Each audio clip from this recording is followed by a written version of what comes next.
Hello everyone, welcome back to our channel How To Tutorials. In today's video, we're going to see how you can create FoodPanda account.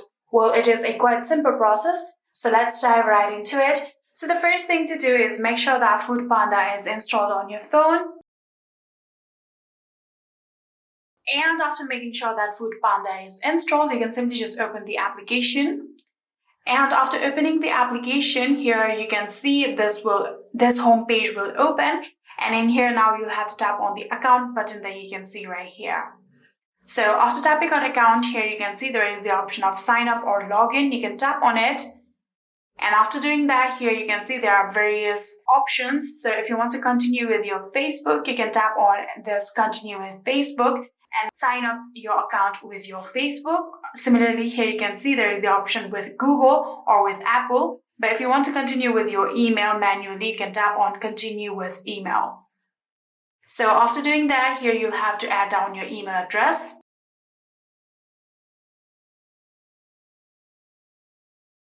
So after writing down your email address, now what you're going to do is tap on continue. After doing that, here you'll have to now verify your email address, so tap on send verification email.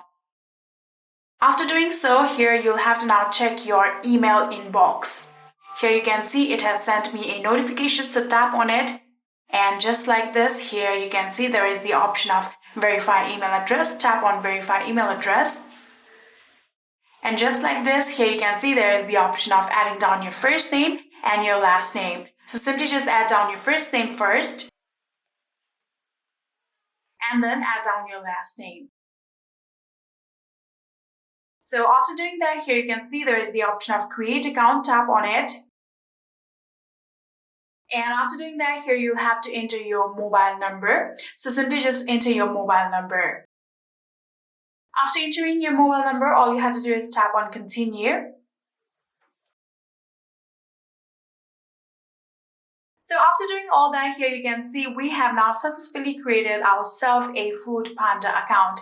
Here you can see your name right here, and you can tap on view profile in order to view your profile just like this. Here you can see your email address right here and your password. And if you want to connect your account with any of these social media like Facebook, Google, or Apple, you can tap on these connect buttons. And just like this, here you can see we have created ourselves FoodPanda account. And yeah, that is it. I hope this video was helpful to you guys. If it was, please do not forget to hit that subscribe button and like our video. Thank you so much for watching. See you in the next.